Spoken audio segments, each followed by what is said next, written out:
students and all viewers, welcome to my channel English Literature and Linguistic channel for literature lovers. This is the part 4 of a series of videos all about poetry. In the current video, I am going to discuss some important terms regarding poetry. These terms are alliteration, consonance, anapora, refrain, apostrophe, assonance, chiasmus, enjambment, onomatopoeia, volta, personification, and anthropomorphism. So let's discuss them one by one. Onomatopoeia, volta, personification, and anthropomorphism. So let's discuss them one by one. The first term here I am going to discuss is the alliteration. What is alliteration? It is the repetition of initial consonant sounds in a phrase or a verse line. For example, Enzio poets. The highlighted P represents an example of alliteration. The poetic example is these two lines from a poem written by Edgar Allan Poe, The Raven. The alliteration in this poem or in these lines is D, which is highlighted here. It is a good example of alliteration in the poetry. Number 2 is consonance. It is also the repetition of a same consonant sound with a group of words in a line of poetry or stanza. For example, Zach sneezed when he heard jazz music. The sound Z has been repeated. The poetic example is these lines from the Paradise Lost by John Milton. The word T has been highlighted, which is being repeated in every line.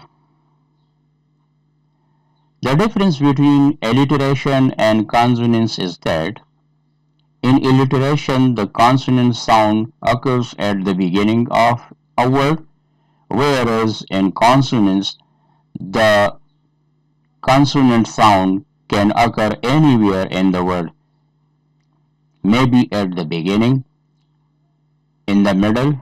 Dear student, the third term is anapora. What is anapora? It is the repetition of the same word or phrase at the beginning of a line throughout a work or the section of a work to create musical effect. As an example, consider these lines from a poem Some Feel Rain by Joanna Klink. The word some feel occurs at the beginning of the first line and then it is repeated in the same line and the third line. It is a good example of anapora. The fourth term is refrain. A refrain is a literary device in which a word or phrase is repeated at regular intervals in different stanzas. Sometimes it contains minor changes in wording or sequence. As an example, look at these lines from the poem One Art by Elizabeth Bishop. The highlighted word losing, lost, loss, lose, lost, and losing in the first line, the third line, fourth line, fifth line, and sixth line is a good example of refrain. Anapora and refrain seem similar terms, but they are different in the sense that anapora must occur at the beginning of a line for the first time, and then it can occur in the middle or at the end of the remaining lines. But refrain does not follow the same condition. It can occur anywhere in any line. So that is the major difference between anaphora and refrain. Can occur in the middle or at the end of the remaining lines. Line. So that is the major difference between anaphora and refrain. Refrain.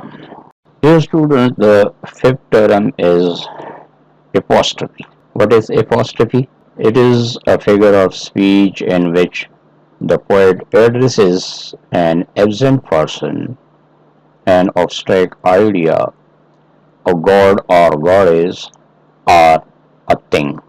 As an example, I have put here two lines from a sonnet by John Donne named Death. Death, be not proud, though some have called thee mighty and dreadful, for thou art not so. In these lines, Donne has addressed death as if it were a living body.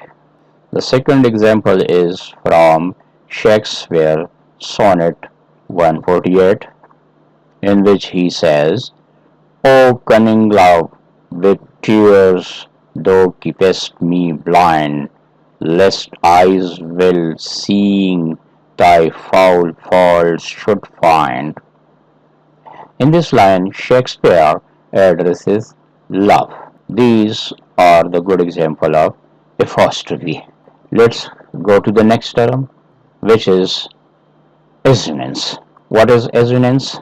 It is the repetition of vowel sounds across a line of prose or poetry. Look at the line taken from George Bernard Shaw's play Pygmalion. The rain in Spain stays mainly in the plain. The vowel AI has been repeated throughout the line. The next example from poetry is the lines from the poem written by Nat King Cole. The poem name is as the first line of these lines, those lazy, hazy, crazy days of summer. It is the poem name. Those days of soda and pretzel and beer, roll out those lazy, hazy, crazy days of summer, dust of the sun and moon, and sing a song of cheer. The vowel A has been repeated in the first and the third line. This is assonance summer. It is the poem name. Those days of soda and pretzel and beer, roll out those lazy, hazy, crazy days of summer, dust of the sun. The next term is chiasmus, or also pronounced as chiasmus. What is chiasmus? It is the repetition of any group of words elements in reverse order. Look at this example. Never let a fool kiss you can be reversed as never let a kiss fool you. The poetic example is here, the first one from John Keats' Ode on Grecian On. Beauty is truth, truth is beauty. You know on earth and all you need to know. The second example is from an essay on man by Alexander Pope. They say not man perfect, say rather man's as perfect as he ought. These are the poetic example of chiasmus.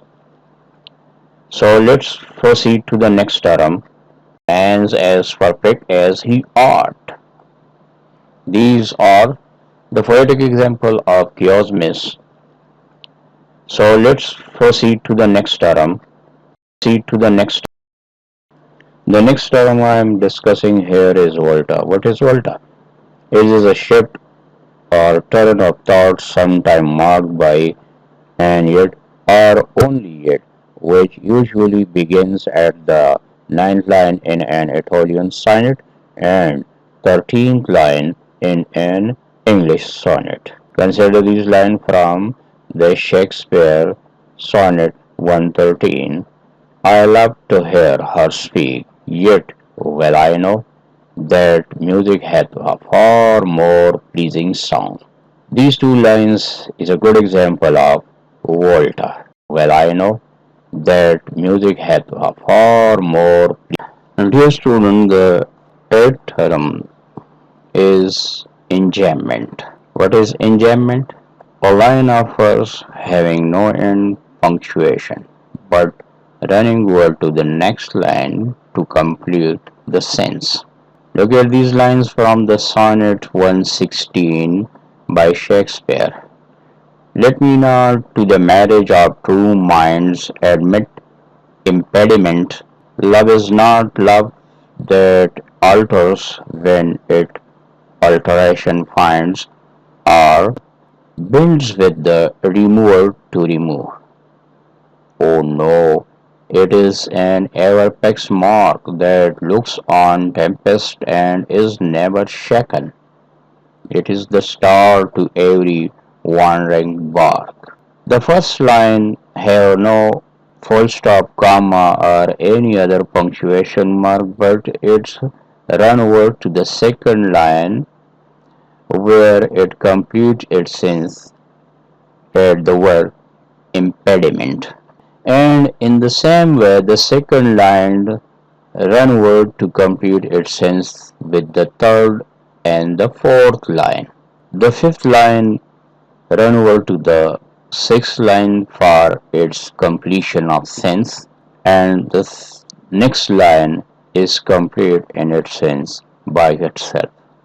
So such work in poetry is called enjambment. Let's discuss the next term, which is onomatopoeia. What is onomatopoeia? A word that imitates the natural sounds of an object, a living organism, such as animal, human beings, birds, etc., or even insects. Example: buzz, the sound that bees make, or slurp, which is the sound made by a cat or a dog while drinking milk or any other liquid from a flat. The poetic example is these two lines from the poem Come Down, O Maid by Alfred Lord Tennyson. The moan of doves in immemorial elms and murmuring of innumerable bees. The moan of doves. Moaning is the sound made by doves, or murmuring of innumerable bees, which is also called buzzing. So these are the example of onomatopoeia. The poem Come Down, O Maid by Alfred Lord Tennyson. The moan of doves in immemorial elms and murmuring of. Dear student, now we are going to define personification. What is personification? It is the attribution of human characteristic to non-human things or abstractions. Look at these lines from The Daffodil by William Wordsworth. When all at once I saw a crowd, a host of golden daffodils beside the lake beneath the trees, fluttering and dancing in the breeze.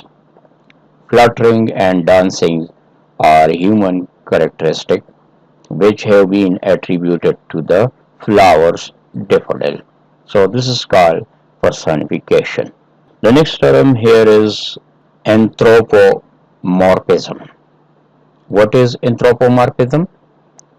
It is also the attribution of human characteristic to non-human things, gods or goddesses or abstraction.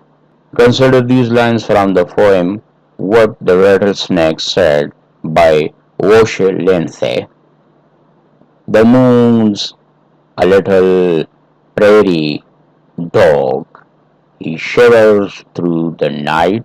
He sits upon his hill and cries for fear that I will bite.